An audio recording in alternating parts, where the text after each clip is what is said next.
बयान से विवादों में घिरे नीतीश कुमार ने माफी तो मांग ली, लेकिन बीजेपी को उनकी माफी कबूल नहीं है। जी हां, बीजेपी लगातार नीतीश कुमार पर हमलावर है। बीजेपी के तमाम नेता नीतीश कुमार पर हमला लगातार बोल रहे हैं। देखिए,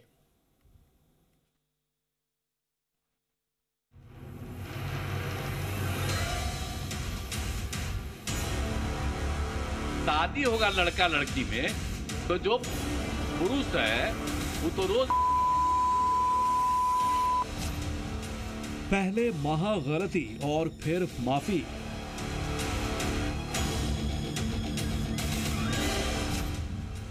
नीतीश की माफी बीजेपी को कबूल नहीं। बात निकली तो अब दूर तलक जाएगी। नहीं करेंगे।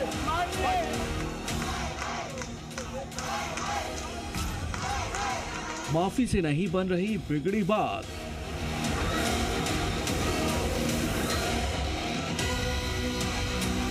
सुना आपने बिहार के सीएम नीतीश कुमार का ये बयान। नीतीश बाबू ने पहले तो ऐसा शर्मनाक बयान दिया जिससे हंगामा मच गया और अब माफी मांग रहे हैं। कह रहे हैं कि अगर मेरी टिप्पणी की इतनी निंदा हो रही है और मेरी बात गलत है तो मैं वापस ले रहा हूं। नीतीश कुमार माफी तो मांग रहे हैं, लेकिन अगर मगर के साथ। सबसे पहले हम आपको नीतीश का वो विवादित बयान सुनाते हैं। शादी होगा लड़का लड़की में तो जो पुरुष है वो तो रोज तो उसी में और पैदा हो जाता है, और लड़की पढ़ लेती है तो हमको मालूम था, लेकिन अंतिम में करता तो है।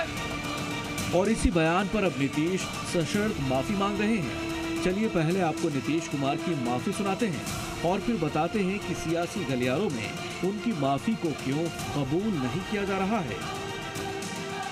हमने यूं कुछ बात कहा और उसको ले करके इतनी निंदा हो रही है, तो मैं भाई देखिए, अगर मेरी कोई बात कहना गलत था तो मैं इसके लिए माफी मांगता हूं। इसको हम वापस करते हैं, और अगर मेरे किसी बात से कोई इसकी निंदा कर रहा है तो भाई हम वापस करके और निंदा हम अपने कर लेते हैं, माफी मांगते हैं। प्रधानमंत्री नरेंद्र मोदी एमपी के गुना में चुनाव प्रचार करने पहुंचे तो उन्होंने नीतीश का नाम लिए बिना ही उन पर और पूरे विपक्षी गठबंधन पर निशाना साधा। इंडिया अलायंस के नेता ने विधानसभा के अंदर, जिस सभा में माताएं बहनें भी मौजूद थी, कोई कल्पना नहीं कर सकता है ऐसी भाषा में बद्दी बातें की। कोई शर्म नहीं है उनको। बीजेपी नीतीश के बयान को हवा देने में लगी है। केंद्रीय मंत्री स्मृति ईरानी ने कहा कि नीतीश इंडिया अलायंस के संस्कार का परिचय दे रहे हैं। इंडिया अलायंस के संस्कारों का परिचय देते हुए देश की महिला के बारे में जिस प्रकार से अभद्र बात बोल चुके हैं, उसका 24 घंटा बीत गया, अब तक न कांग्रेस पार्टी ने खंडन किया, न इंडिया अलायंस के किसी भी नेता ने खंडन किया। वहीं असम के सीएम हिमंता बिस्वा शर्मा कह रहे हैं कि नीतीश अपना मानसिक संतुलन खो चुके हैं। उनकी पार्टी को उन्हें मुख्यमंत्री पद से हटा देना चाहिए। वो भी मुख्यमंत्री का आसन में जो बैठने का जो मेंटल बैलेंस चाहिए, जो मानसिक संतुलन चाहिए, वो खो चुका है। तो इसीलिए उनको अभी उनका पार्टी उनको मुख्यमंत्री का आसन से हटा देना चाहिए। नीतीश के बयान को लेकर बिहार विधानसभा में भी बीजेपी ने जमकर हंगामा किया। इस दौरान नेता प्रतिपक्ष विजय कुमार सिन्हा ने नीतीश को मानसिक रोगी बताया। ऐसे लोग बिहार की बर्बादी का जंगल राज वाला ये गुंडा राज तब्दील कर रहा है।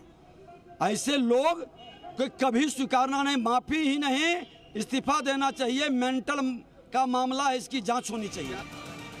नीतीश के बयान की निंदा सिर्फ देश में ही नहीं हो रही है, बल्कि अमेरिकी सिंगर मैरी मिल्बर्न ने भी उन्हें इस्तीफा देने की सलाह दे डाली।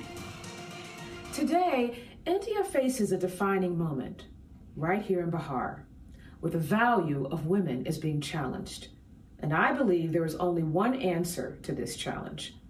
After Chief Minister Nitish Kumarji's comments, I believe a courageous woman needs to step up and declare her candidacy to run for Chief Minister of Bihar. If I were a citizen of India, I would move to Bihar and run for Chief Minister. वहीं JDU के राष्ट्रीय अध्यक्ष ललन सिंह नीतीश कुमार के बयान का बचाव करते नजर आए। ललन सिंह ने कहा कि नीतीश कुमार के बयान में कुछ गलत नहीं है। लोग बच्चों की शादी वंश बढ़ाने के लिए ही करते हैं। क्या आपत्तिजनक सदन में बयान हर आदमी जानता है, अपने बाल बच्चा का शादी ब्याह करता है तो अपने बाल बच्चा का शादी ब्याह करता है तो अपने वंश को बढ़ाने के लिए न करता है। तो मुख्यमंत्री जी ने कहा था इसमें कौन विवाद है, जिसको कुछ नहीं मिलता है उसको यही सब विवाद नजर आता है। भले ही नीतीश और उनकी पार्टी अब कितनी भी सफाई दे, लेकिन जो नुकसान होना था वो तो हो गया। अब इसकी भरपाई मुश्किल है और शायद इसका खमियाजा भी जेडीयू को आने वाले चुनाव में भुगतना पड़े। ब्यूरो रिपोर्ट, जी मीडिया।